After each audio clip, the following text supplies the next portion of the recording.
Today's show is sponsored by Two Sister Sweets located in Yorkville. Follow them on Facebook at Two Sisters Sweets to support. Hi everyone, and welcome to the very first video episode of Cookies, Couches, and Conversation. As always, I am your host, Mallory Pettinger, and I have a really good show for you guys today. At least I think so. So I need you to do a couple things. Get your cookies, get your couch, get your drinks, and get ready for some good conversation. Some of you may know by now that I do get a lot of my ideas for episodes in the community. I talk to a lot of people in the community, like via Facebook, and I ask, hey, what do you guys want to hear? What do you guys want to talk about? And one of the interesting topics that came up was going after your dreams. How do you achieve something that you have wanted to achieve? How do you fight for something that you want? And I'm pretty sure she didn't say fight, but that's the word I heard. That is the first word that came up, because achieving your dreams, going after what you want in life, is a literal fight. You're going to come up against people who do not believe in you, who have no confidence in you, and who attempt to tear you down at every phase that you complete. And you have to fight through all that doubt and sometimes even self-doubt because of that to keep going. You are going to come across 1,000 no's. A lot of people are going to say no, but at the end of the day, if you don't ask, you're going to be in the exact same spot that you're in. So you have to keep going. You have to find the persistence and the belief in yourself to keep pushing for that one yes. You're going to come across people who can help you but refuse to, because they don't want you to get ahead of them. They don't want you to have something that they can't have because they don't have the courage to go after it for themselves. And you kind of just have to fight continually and tell yourself there is no plan B, there's only plan A. So I'm shooting for plan A, and plan A is going to happen because plan B is not an option. There is no option. But you also can't be fearful of failure. Failure is a part of life. So it's okay that you fail at something, but it's not okay that you settle at failure. So I feel like for me personally, with everything that I've done, including this podcast, it was okay if I got no. It was okay if I put the podcast out and nobody listened. But I'm going to keep putting it out, and I'm going to keep doing what I believe is going to be great, whether people believe that now or later. I'm going to do it because I need to do it for me, and I believe in myself if nobody else believes in me. And so I think we kind of always have to try to remember that. And the more we band together and try to support each other, the more people will see that they're not alone in that. The more we push back on that fear to even try, the more that we're going to see that, yeah, this is going to be tough. Yeah, it's going to be a fight, but I got this. I can do this. I have heard so many inspirational stories of people who started from nothing, and now they are literally living their dreams because they told themselves that I have to do this, I can do this, and it's just only a matter of time. Our guest today is a prime example of going after your dreams, coming from nothing, and refusing to let the world tell you no. So I'm going to let him touch on the subject for today, and then also tell a little bit about himself. Oh my God! No. Hi, how are you? How's it going? Happy Thursday. Same. It's called Friday Eve where I live, so if we could just refer to it as that, it's closer Okay, to the end Friday of the week. Eve. I like Yes, that. I'm gonna use there that. you Where, go. where are you at? I am in the Chicago suburb of Yorkville. Oh, okay, very cool. Never really heard of Yorkville until I actually got out of this way, and I was like, oh, okay, that's really, really nice, Yorkville. How Yeah, about yeah. I've you? never been to. I'm in Los Angeles. I've only been to Chicago. I feel like it's bad, but like I've traveled the world. I've traveled most of the U.S. and I'm missing Chicago except on a layover. Hung out there, and I really gotta like make a whole like. I was just telling my wife like we gotta go for like at least 2-3 days just to see theater and see Chicago. I mean, it's a huge city. Yeah, you got to eat your way through Chicago. That's what I hear. Yeah. You absolutely have to eat your way through Chicago. I've been here, I've traveled obviously, but I've lived in Chicago pretty much all my life. And so I've been to a lot of different places, and nobody compares to Chicago food. That's Like what I hear. nobody. I I mean, think, I want to try the pizza. I heard the pizza's really good there too. but you got to try both kinds of pizza because the touristy people will go, "Oh, I want Chicago deep dish because that's Chicago pizza." It is really not. Like the people that live here, we eat deep dish pizza, but it's not like when we want pizza, that's what we go get all the time. We're like thin crust pizza people, so you have to do that Oh, instead. okay, good, good. All right, that's a good tip. Okay. So, for anybody who is unfamiliar with my current guest, this is Jaime Zevallos, and I absolutely murdered saying your name. Like No, I it was did it right perfect. on the Perfect. first time. Nah, that was Okay. yeah, you did. You killed it. That's exactly how to say it. And he is a rising Hollywood star. Tell us about some of the stuff that you've been in. I was a series regular on on a Marvel series called Cloak and Dagger. Recurring on Animal Kingdom on TNT. Recurring on a new show on a. I'm on a show called Gravesend, but I'm not allowed to say what platform because we're still in the strike technically, you know. Yeah. Um, and yeah, that's pretty much it. I mean, I've just finished doing voiceover for a Netflix series, but we Oh, can't nice. promote that either. Yeah, because it's all like the enemies for right now, right? Or Yeah. not the enemies, but the rules right now with the unions. So I'm trying to respect those unions. And yeah, that's it. Just making my way. And right now, I got a lot of films at festivals as an actor and as a director. So that's been really busy. Okay. So then, how did you kind of get into acting? So just kind of like as a backstory, the way my show works is I pick a topic that people have given to me and I kind of share my experiences on it and the things that other people have shared with me over the years about it and how I feel about it. And so the current topic for this episode is kind of the fight for your dream. So how did you go from not knowing what you wanted to do in life to I have to be an actor. I don't care what it takes. I am going to never stop until I become an actor. Fight for your dream. Oh, that's a cool theme. Yeah. Um, this one was a real fight, like a real fight. This is probably going to be. It's a very everyone comes into acting different ways, and the arts. So there's no judgment on anybody who does it any other way. But my way was, I would say, like the conventional way is like, hey, in high school I did musical theater, and I was a lead of this little Shakespeare play, and middle school, and then you go to college and you study. That was not my path. I had the opposite of that. When I was about 17, 18, I was very into what's called street art or graffiti. And growing up in New York, I was a street artist. And, my friends were a little bit of everything, a little bit of a rough crowd, a little bit of a hmm slacker. But Oh my the God, you sound theme, like my husband. yeah, the theme though of most of my friends was not we weren't academics, you know.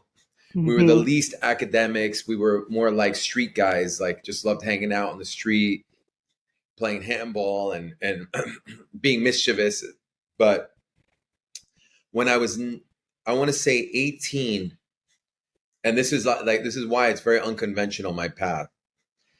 At some point when I was like 17, 18, someone had asked me to do a mural for a play, like a graffiti backdrop.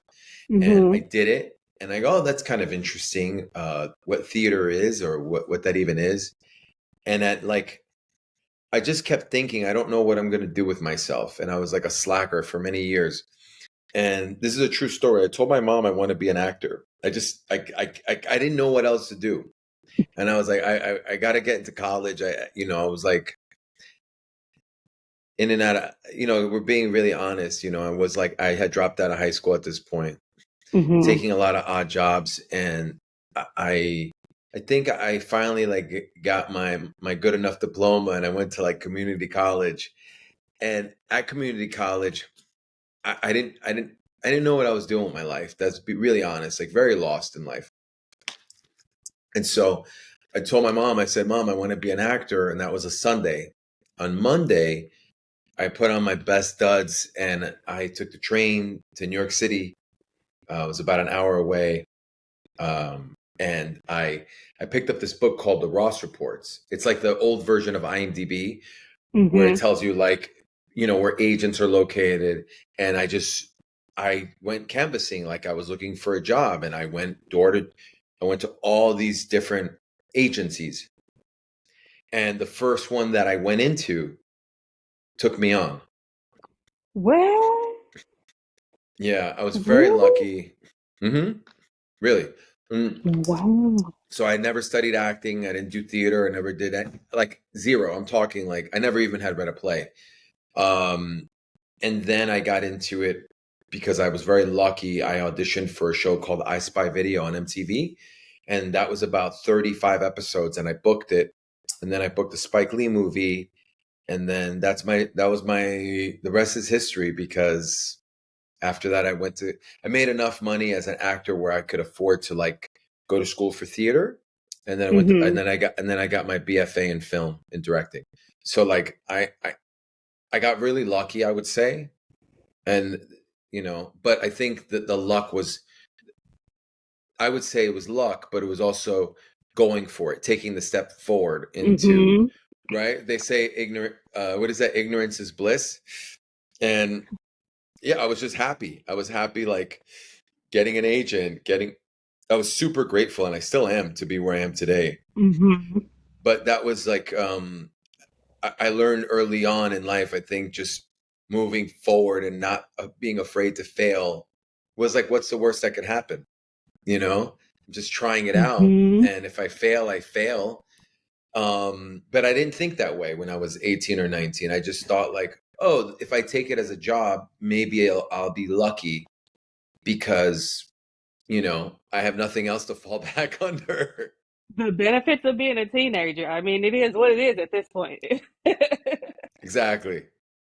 And so that was 20 something years ago, and I'm still going at it. Wow, that's nuts. I mean, I've never done anything on that scale, but for me, I've accomplished, I would say, a fair amount of things. And I always get the people who are like, how did you do that? Well, how did you figure that out? Well, how did you think to do this and that? And it's like, in my head, if I do not try something, if I'm so fearful of failing that I don't try, I'm never going to get anywhere. If I do Right. try, the worst that could happen is I'm right back here, not having done what it was that I wanted to do. And what's that? Like, that's no fun and that's no way to live.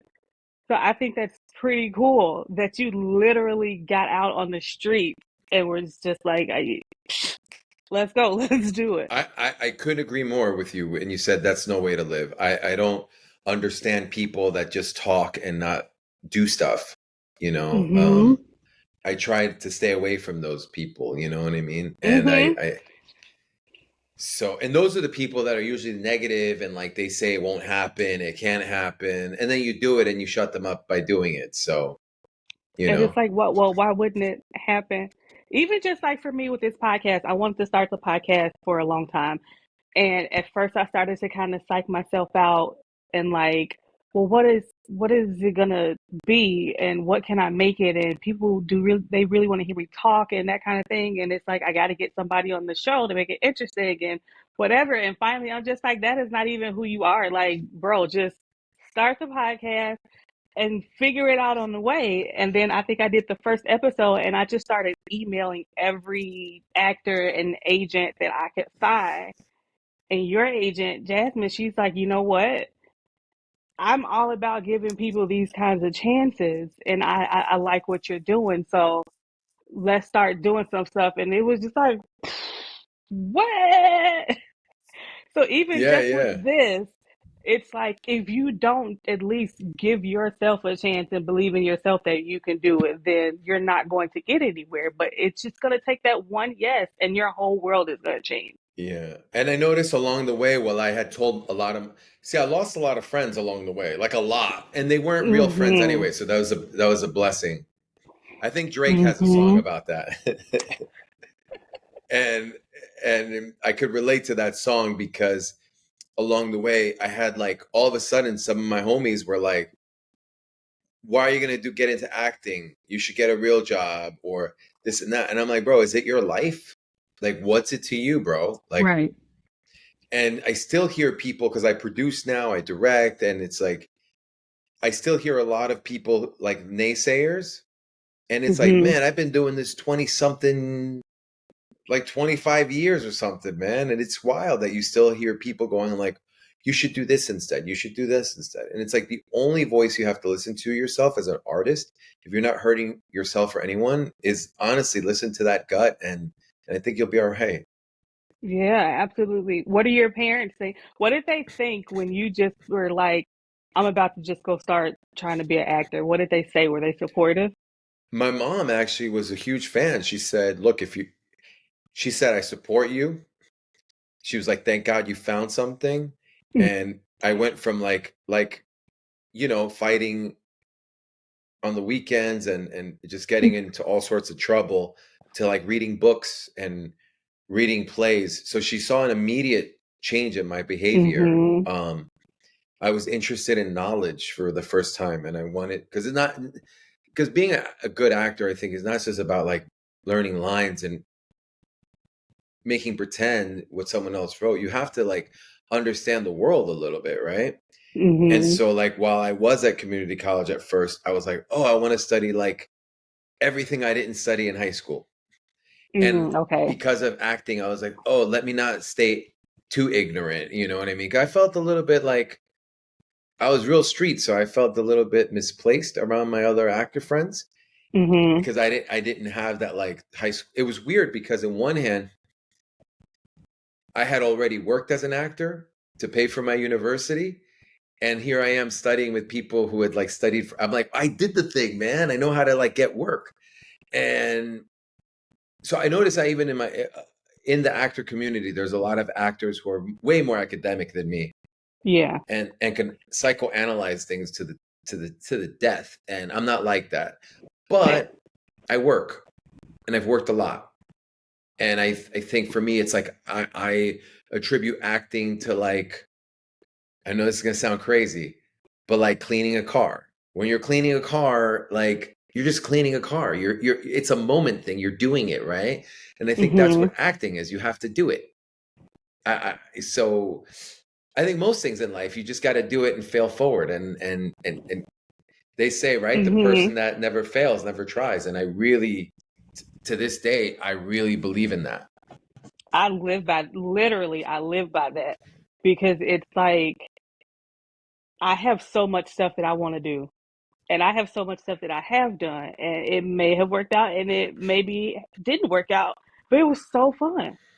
Like you will Yeah, never be able to, at the end of this, all say that I didn't have fun. I had a lot of fun, and I got a lot of experiences that I would never have had if I just didn't say, "Forget it, I'm just going to do it." that's what And life's I, I've about. I've I've lost a lot of friends, just like you. I don't know what it is about going for something for you to make you feel better that threatens other people. It's like, why are you upset with me? Because I did something that I wanted to do and I wasn't going to let anybody stop me from doing it. That Well, I doesn't make think sense. I think because most people don't follow their dreams and they don't want to fight for their dreams, like what this Hmm. theme is about. And when they see someone living their best life or being happy or trying to be happy, it bothers some people. Yeah. And, Little those, jealous, I guess. a little bit of a hater and you know, we can all be toxic and we can all be like that too if we don't check ourselves, I think. Hmm. And I think we can all go that we're all guilty of at some point probably being jealous or but getting bitter. But I really have a belief of like, instead of being bitter, be better. Yeah, absolutely. I've caught myself being Absolutely. like, well, why don't I have that, and why does this person have this? And then you quickly go, well, that wasn't my path, Yep. and my path is this. And I feel like the more you listen to your inner soul, your gut, whatever you want to call it, I think people, you radiate a different way, right? You vibrate differently. Hmm. So people see that and go, oh, this person's, listening to their, trying to live their best life, and maybe jealousy or bitterness but that's other people's, their own personal bag of BS they have to deal with, right? Not Mm-hmm. yours. Exactly. So then I know you can't talk about the things that you are working on or will be working on, but random question, and it's not random to me, but it'll be random to you. Is there a dream role for you? Like if You you could know, do anything and just walk right into you got the part, is there something that you would dream of doing? what one of my dreams was definitely like not being part of the Marvel universe. That wasn't a dream; it just happened. But being a Marvel character, so I'm a Marvel like a Mm, comic. So I already did that. So having already done playing a Marvel character, um, and originating a comic book character from the Marvel series was a huge thing for me. But mm, in actuality, no, no. I think for me, the goal. I don't have a dream role. What I in my head, I have a dream career, which is to keep working and finding okay. good work. And whether it's a commercial or if it's a play, or right now I'm reading a new play. So it's like, if it's, if it could be one of those things, right? Like, Mm-hmm. but I no, I do. I'd love to answer your question, but if I'm being honest, I don't have a dream role anymore. It's just like, just keep working, man. Yeah. I mean, It's if like it's fun, why not? staying alive and keep working for a while. That's the goal. That is the real goal. If Because Yeah. what happens is, it's if I think there's a dream role, and if I achieve it, what's you know what I mean? Like, then Mm-hmm. there's always, I think with artists, man, we could fall into the trap of we are sitting on our laurels, right? Or resting on our laurels. And that's dangerous, I Mm-hmm. think, to people, and Yeah. especially to art, especially to actors. And you Yeah. have to keep For moving sure. forward. And you're only as good as your last job. So you just gotta keep, if you make it about the work, then every role is like your dream role, because it's Mm-hmm. fun. It's what I love to do. Two Sisters Sweets is a home-based bakery sharing their love of baking with you. With unbelievable flavor, it's no wonder they're the talk of the town. Their next event will be at the Yorkville American Legion in Yorkville on November 18th. Make sure you come out and get your cookies before they're gone. Well, I am not an actor, but my dream role is to Okay. be a Disney character and sing Okay. in a Disney movie. I'm like, I would love to do that, Disney. I'm just gonna put that out there. Put it out there But and do it. Yeah. but that would be like my dream thing. Maybe one day down the road. But Baby that's steps. awesome. Just move Yeah, forward towards it. absolutely. So I did some Instagram stalking, and I see that you volunteer a lot.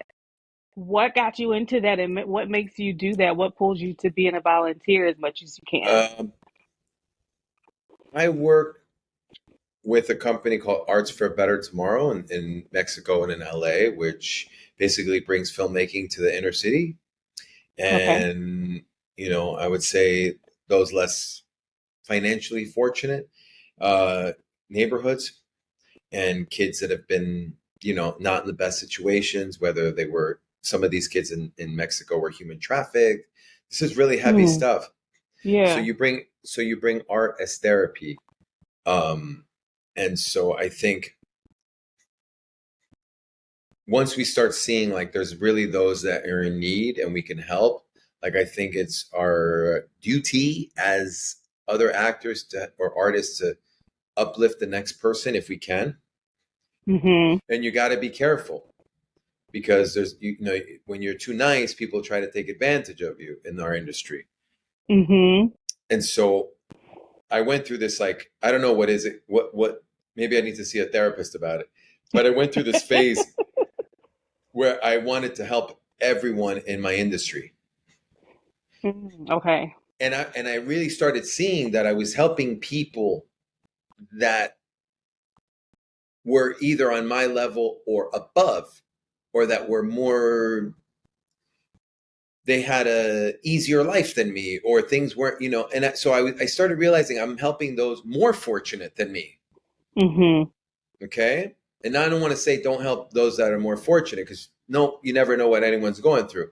Yeah. But I realize, like, when you really help those that are really less fortunate than you, that really could use a hand, that I think feeds my soul. It's not about the ego. It's like Mm-hmm. doing, I have to start again. I do volunteer work at animal shelters because, like, those animals, those dogs are really, defenseless. So you have to help those in need.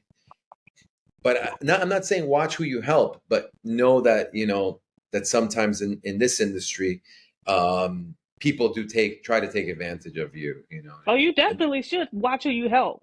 Trust me, I have experience with that because I'm a person, and I don't know why it is. I guess I was just created that way, but I love helping people and I love to try to be of service to people.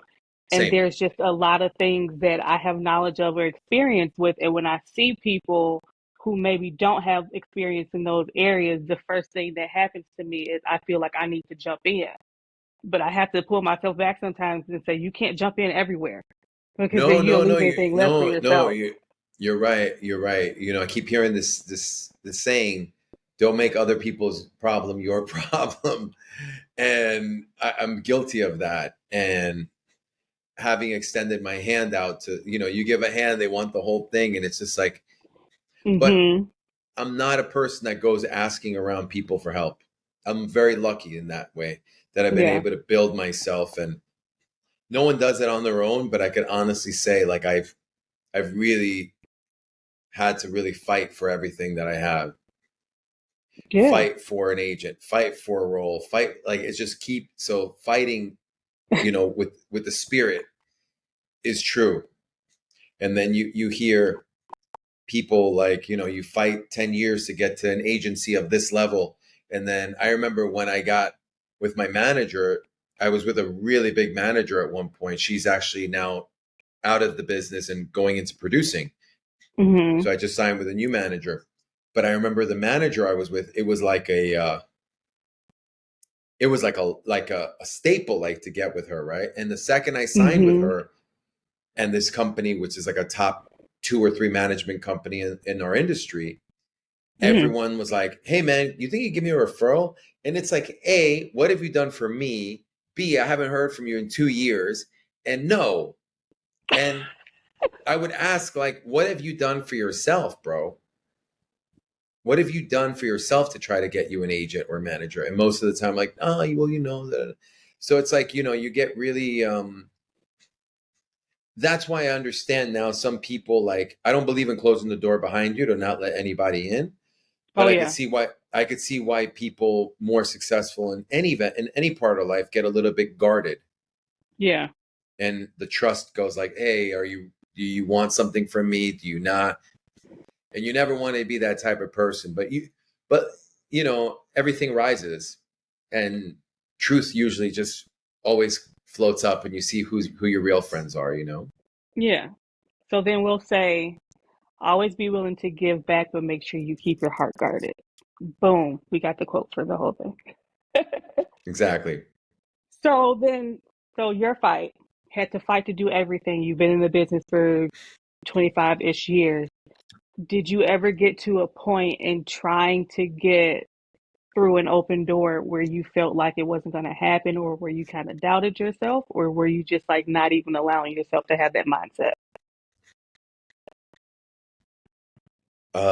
That's a really good question. Yeah, yeah, a bunch of times. I don't know how many dozens of times where you could say, "Oh, I'm not good enough," or this the other person. And then I have what's called guilt too. I have this weird thing, and again, maybe I need it there. You could be my therapist for this one, where when I book something big, or when I get a big blessing, and I go, I almost feel guilty about winning. Whoa, guilty. Yeah, because and that has to do with the way, like, I was raised, Hmm. like, with really strong, humble parents, not showing off, not like being that kind of person. So, yes, many times where I've even gotten blessings, I'm like, man, I don't want to, like, sound like a show off or boast or anything like that. I just wasn't raised that way. So I've tried to psych myself out a lot of times, like, oh, they should give it to somebody else and this and that. But the older that I'm getting, I'm not being like that anymore, because I'm like, it's one life, man, and that's it. And you gotta be you gotta fight. And because I have the opposite of sense of entitlement, and I had to fight for everything. I don't Mm-hmm. think on the way up, while I was in my younger days trying to like come up, I don't think I had those thoughts, because I was like, I just got me to lean back on.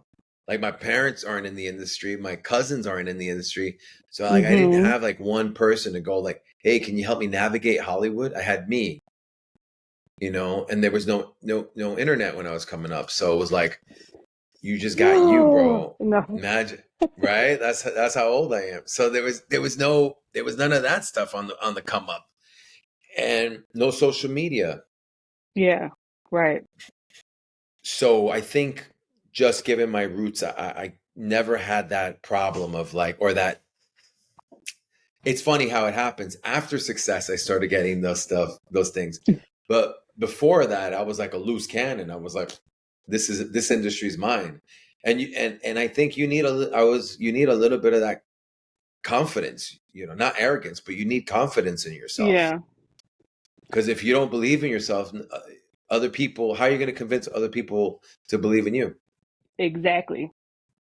For me, I grew up in the hood. I grew up in the rough places of Chicago. Like when I got to high school, I would be like, "Yeah, you want to come to my house?" And they go, "Yeah, sure. Where you live?" And I go, K Town." And it's like, "No." But for me, it wasn't that. It's just, my neighborhood where I live, I could get there reserved, but I lived there, so it wasn't as big of a thing for me. But I kind of took my surroundings as something that I didn't want to limit myself to. There were a lot of people that I knew who were perfectly comfortable being where they were for the rest of their life. And for me, I'm like, not a chance. I got to get out of here.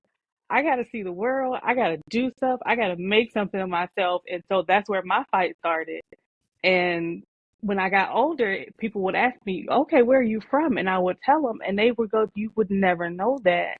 Just sitting here having a conversation with you. And then I would say, oh, I'm this age. And they go, oh my God, you act like you're so much older. And it's like, it's just that I had to grow up fast because I had to figure it out. And I didn't really have anybody that helped me figure it out just like you. I knew that I had a place that I needed to go and I needed to get there by any means necessary. And I refused to not get there.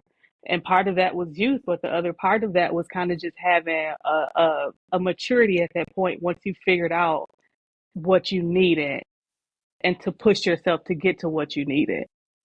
Of So I course, think it's that's great. very cool. Yeah. That's Okay. great. There's something else that I wanted to ask you. Of all the places you've traveled, what is your favorite place and who has the best food? Wow. Out of all the places that I traveled, I really enjoyed Spain. I enjoyed Spain a lot. I have some ancestors from Spain. But best food, Peru. Really? Yeah, because I'm Peruvian and Spanish, but like, Peru has the best food, hands down. Does it have the best food because you're Peruvian, or does it have the best food because it's the best food? No, because everything's organic, it's fresh. Oh yeah, Peru, that'll do Peru, it. Peru has won, like, I think the last 10 years in a row, it's gotten the award for best food tours in the world in Yelp. Wow. Yeah, in Yelp magazine. So it's like 10 years in a row it's won, because Peru is a melting pot, right? So there's it's different, right? Have you been? No, it's on my list, but I have not been. So Peru is like it's different, like when you leave the US, because I feel like the US is so obsessed with color, and Mm.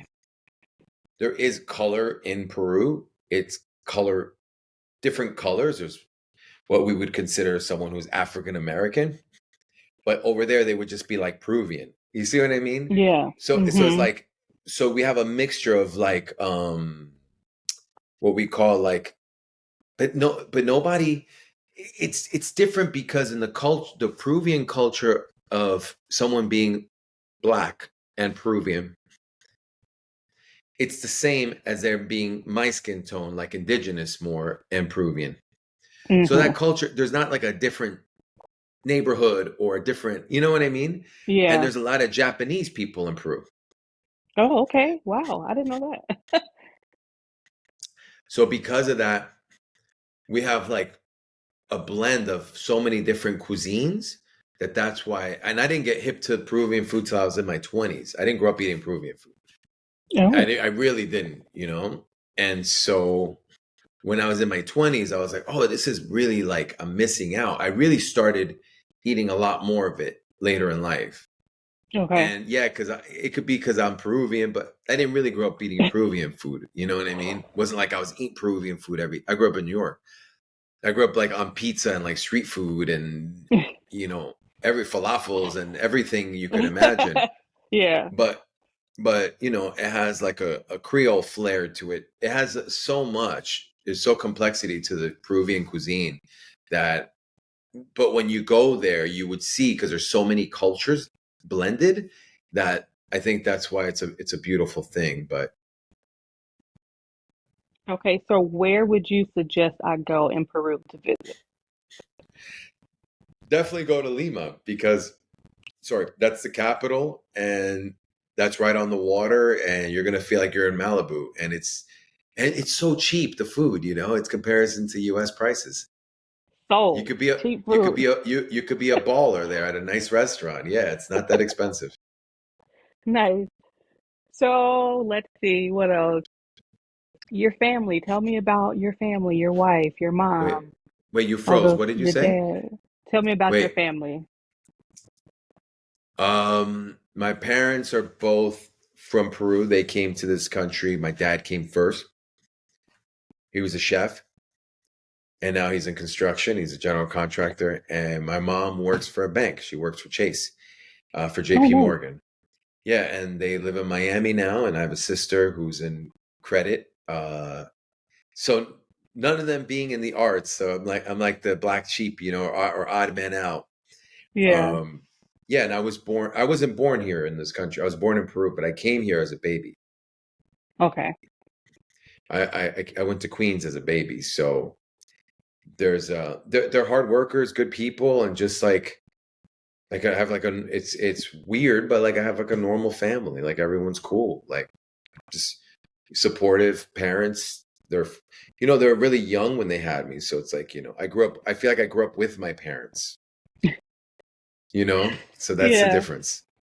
Yeah. So, especially being Latino, we have a very different dynamic with our parents sometimes. It's really a friendship tip. Mm-hmm. Well, black So people have a different dynamic too, trust me. yeah, everyone has a different dynamic. Yeah. So no, but good people, and one of the things is like they're really positive people, and like, Mm-hmm.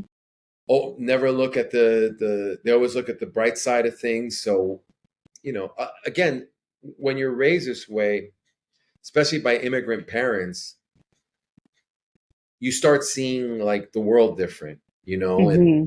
I remember when I moved out to LA, when I had lived twice in Los Angeles in my life. When I moved to LA when I was like in my maybe early mid 20s, I did have a period where I broke down, and I was like, man, this industry's so hard. I can't take it anymore. And I called my dad to complain, and he's not the type of dude to like coddle you. And Oh. he was like, "Do you have food in your stomach?" I said, "Yes." He goes, "You have a roof over your head?" I said, "Yes." And he goes, "So keep moving on, man. You're good."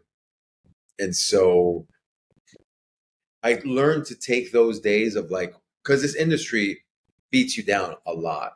It's a lot of rejection.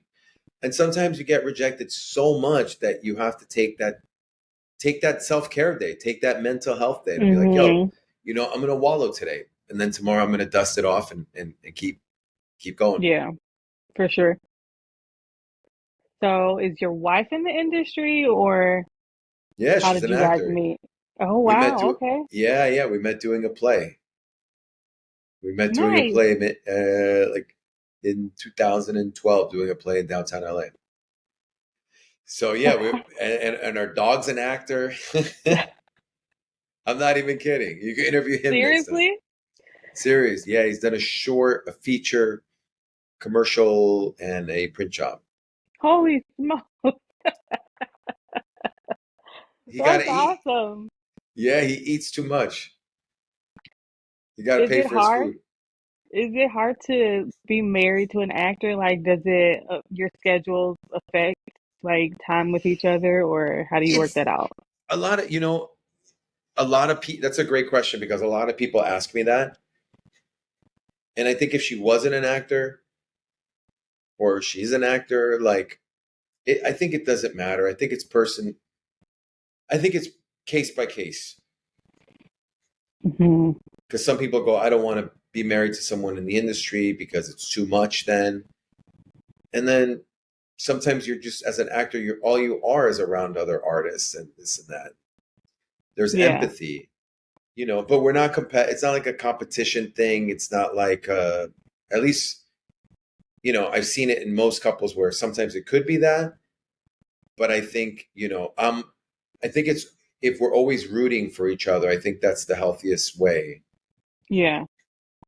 And if she like books a job and it and this is honestly, like, not to sound like corny or sentimental, and I'm not selling it, but like if she books a gig, it makes me happier than when I book a gig.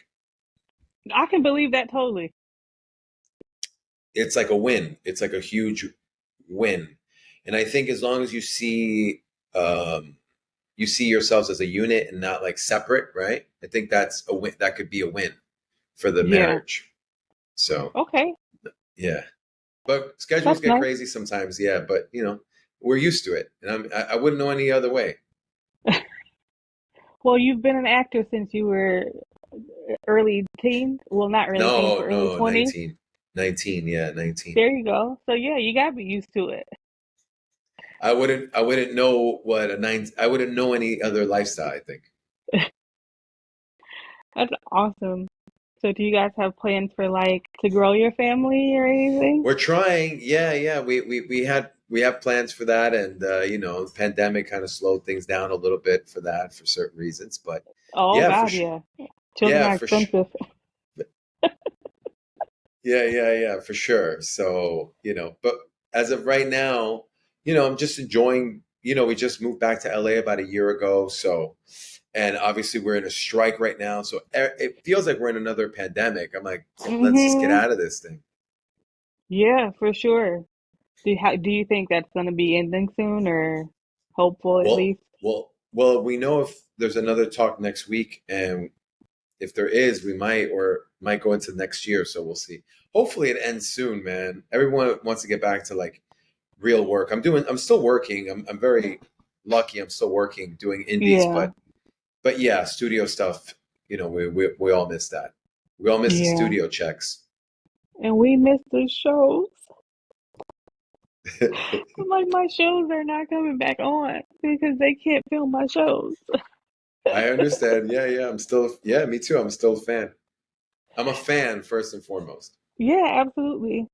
Okay, so I think the last question that I have for you, for somebody who is wanting to get into acting and they don't know where to start, what advice would you give them? Man, now I'm gonna sound like a grumpy old man. I'm gonna sound, because then it's like, when I was your age, they didn't have the internets. They But didn't have it's true. Googles. I'm like, just Google that, you know. No, listen, this is what I would say. We're in an age, right, where everything has changed, right? Like the Mm-hmm. power of this, right? This device is so Absolutely. powerful. So I would say before headshots, resumes, like, you hear youngsters going like, where can I get a good headshot? I'm like, bro, are you a good actor first? Mhm. We're Now, mind you, I was very lucky because I didn't study and then I got ahead. But my situation is not everybody. Right. Do as I say, not as I do, because my route was way harder. Yeah. But I really think, don't worry about the headshot. Don't worry about how to build a resume. Worry about being in a good class. Do a good scene study class.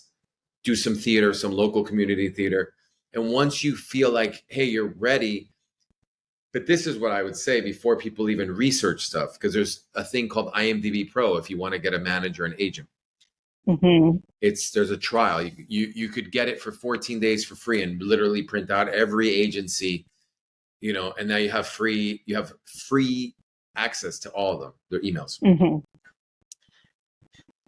But I would say get your feet wet with acting, maybe do a play, a scene study class. And after that, if you're like, hey, I want to try to do this as a career, I would say go all in. And when you go all in, any tips or advice doesn't matter but I think that moment, so my advice is decide if you want to be real about it. Yeah. Because if you want to be like, hey, I want to do this as a hobby, right? Because I hear that a lot. A lot of people are like, oh yeah, people tell me I have a good look, I should get into acting or this and that. I'm like, oh, dude, if people are telling you should get into acting, that's probably not going to make your career go really far. Like, you should tell yourself, I want to do this. But I would say if you get your feet wet and you like it or you love it, go all out and study to be the best you can. But really make that decision, because this is a long game. Mm-hmm. There's those people that get discovered in elevators, but most of the people have to work really hard and go through a lot of rejection. And then you built that skin and you keep going. I have to leave for an audition right now. So it's like, not right. I have to be there at 2:30, but it's like, you keep going. It's my advice is take it serious if you really want to do it. And I promise you'll be successful. Anyone that I know that's taken this career serious has been successful. There you have it. I love that advice. I take that advice all the time. So that was the last thing I had. Thank you so much for talking with me and joining me and being my very first big interview. Oh my God. No, thank you We're so best much. friends now. Yeah. Let's connect on the Instagrams. I'll find you on IG I got to get back on it today. I've been taking a little bit of a Instagram hiatus, but I'll find you today. There you go. Okay, when you come to Chicago, look me up. I'll tell you all the places to go. I will. We'll grab coffee or lunch or something. There you go. Absolutely. Thank you. For sure. Okay. Have a good day. You too, Mallory. Okay. Bye. All right. Thank you so much, guys, for rocking with me today. I appreciate your support as always. I hope you enjoyed the conversation. Jaime Zevallos, thank you very much for being so kind and coming on my show and telling your inspiring story. Guys, fighting for your dreams is hard. Even just starting the fight for your dreams is hard, but it is completely worth it. When you get to the end of that road and you have accomplished the very thing that you said you wanted to do, you will look back and see that it was all worth the fight. So I hope what you've heard here today inspires you to get out and do that, because at this point, nobody is stopping you but you. Thank you again to our sponsor for this episode, Two Sisters Sweets. The cookies were absolutely amazing. And then I'll have links for you guys to contact them to order yours in Yorkville, Illinois. Once again, I am your host, Mallory Pettinger, and I'm out.